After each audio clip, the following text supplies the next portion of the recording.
Credit cooperative society में किए गए सदस्यों के निवेश की सुरक्षा के लिए बहुत ही सख्त कानून और नियम बनाए हैं, जिनका क्रेडिट कोऑपरेटिव सोसाइटी को हर हाल में पालन करना पड़ता है। भारत सरकार द्वारा बनाए गए multi state cooperative society act 2002 की धारा 66 के अंतर्गत कोई भी सोसाइटी अपने शेयर्स को गिरवी रखकर उधार या अग्रिम नहीं दे सकती। इसके अलावा कुल जमा राशि का 10% शेयर पूंजी एवं रिजर्व फंड के रूप में हमेशा सुरक्षित रखना पड़ता है। इन सभी बातों के लिए हमारी सोसाइटी पूर्ण रूप से वचनबद्ध है। मगर अजीत भाई, ये क्रेडिट कोऑपरेटिव सोसाइटी असल में है क्या? ये एक ऐसा संगठन जो माली परेशानियों में घिरे आम इंसानों को उन्नति के अच्छे मौके देकर उन्हें खुशहाल बनाना चाहता है।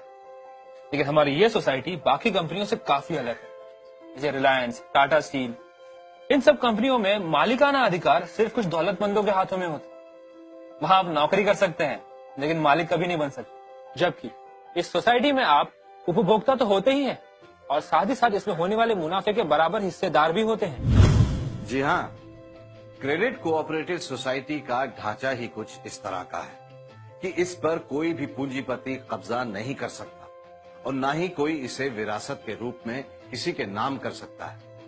ये संगठन पूरी तरह डेमोक्रेटिक सिस्टम से चलता है।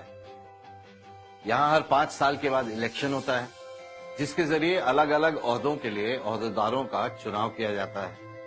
इस संगठन के कारोबार में सोसाइटी के सदस्य बराबर के मालिक होते हैं। सभी सदस्यों को उनकी जमा राशि के हिसाब से मुनाफा डिविडेंड के रूप में दिया जाता है। यहाँ एक और बात बहुत ही खास आपको बता दूं, खुद बैंकों के कर्मचारी भी आपस में मिलजुल कर एक क्रेडिट कोऑपरेटिव सोसाइटी चलाते हैं और उसे अपने भविष्य के लिए बचत का एक बहुत ही सुरक्षित माध्यम मानते हैं। क्या यह कोई सरकारी संगठन है? सहकारी नियमों के अंतर्गत हमारी सोसाइटी को सरकारी अनुमति भी हासिल है। लेकिन यहाँ पर यह जान लेना भी जरूरी है कि जिस किसी सोसाइटी का कार्य क्षेत्र एक राज्य तक सीमित होता है, उस सोसाइटी पर उस राज्य के अधिनियम लागू होते हैं। और जिस सोसाइटी का कार्य क्षेत्र एक से अधिक राज्यों में फैला हुआ है, उस पर multi state cooperative society act 2002 लागू होता है। और जिस राज्य में कोऑपरेटिव सोसाइटी एक्ट नहीं होता, वहां सेंट्रल गवर्नमेंट का सेंट्रल कोऑपरेटिव सोसाइटी एक्ट 1912 लागू होता है। अरे वाह, तब तो ये सोसाइटी एकदम लीगल है। जी हाँ, लख बाकायदा भारत सरकार के कृषि मंत्रालय द्वारा पंजीकृत हुई है। पंजीकरण के समय रजिस्ट्रार द्वारा बताए गए उप नियमों तथा समय समय पर रजिस्ट्रार द्वारा किए गए संशोधन के तहत ही ऐसी सोसाइटी को काम करना पड़ता है। इसके अलावा सरकारी अफसरान भी नियमित रूप से क्रेडिट कोऑपरेटिव सोसाइटी की निगरानी करते हैं, लेकिन नियंत्रण पूरी तरह सोसाइटी और उसके सहकारियों के हाथों में ही रहता है। अरे वाह, ये तो बहुत ही अच्छा सिलसिला है। बात तो समझ में आ रही है, पर एक सवाल है, क्या दूसरे बैंकों की तरह इस सोसाइटी ने भी आरबीआई का लाइसेंस लिया है? नहीं, लेकिन आपने सवाल पूछा है तो इसका जवाब पूरे ध्यान से सुनिए और समझिए। आरबीआई, आईआरडीए या सेबी का क्रेडिट कोऑपरेटिव सोसाइटी से कोई रिलेशन नहीं है। आरबीआई बैंकों को गवर्न करता है, आईआरडीए इंश्योरेंस कंपनियों को गवर्न करता है और सेबी गवर्न करता है कारोबारी कंपनियों को। लेकिन हमारा संबंध सीधे भारत सरकार के कृषि मंत्रालय से होता है। पॉन्जी स्कीमों की आड़ में जालसाजी करने वाले अब तक करोड़ों लोगों के साथ फ्रॉड कर चुके हैं। पैसा हड़प करना इन जालसाजों का पहला और आखिरी मकसद होता है। ये शातिर चोर कम समय में 2 गुना और 4 गुना करने के ऐसे ऐसे झूठे ख्वाब दिखाते हैं कि इनके झांसे में अनपढ़ जरूरतमंद ही नहीं फंसते, पढ़े लिखे इंसान भी फंस जाते हैं।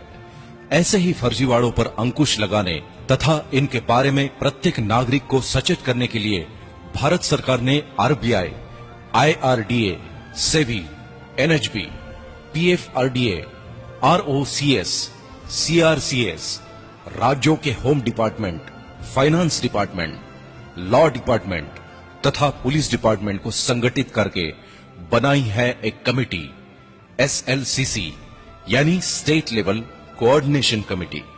जिसने हाल ही में गूगल पर लॉन्च की है वेबसाइट सचेत। इस वेबसाइट द्वारा एक तरफ आप आरबीआई और सेबी के माध्यम से देश में होने वाली आर्थिक उपलब्धियों के बारे में जान पाएंगे, दूसरी तरफ फर्जीवाड़े करने वालों की असलियत से भी बखूबी परिचित हो जाएंगे। इस तरह की धोखाधड़ी की शिकायत दर्ज कराने के साथ साथ धोखेबाजों के खिलाफ समय रहते एक्शन भी ले सकेंगे। ये वेबसाइट हिंदी और अंग्रेजी भाषाओं में उपलब्ध है। हम आरबीआई और उनके सहयोगियों के शुक्रगुजार हैं कि उन्होंने ये कारामद वेबसाइट सचेत लॉन्च की। अपना पैसा कहां इन्वेस्ट करें, किस कोऑपरेटिव सोसाइटी में आपका निवेश सुरक्षित रहेगा, इस तरह की भी तमाम जानकारियां आपको मिलेगी वेबसाइट सचेत पर। एक क्रेडिट कोऑपरेटिव सोसाइटी अपने सदस्यों से आरडी, एफडी, एमआईपी, बचत खाता आदि के रूप में राशि स्वीकार कर सकती है और जरूरत पड़ने पर उन्हें लोन भी दे सकती है। तो फिर इस सोसाइटी में और बैंक में अंतर क्या है?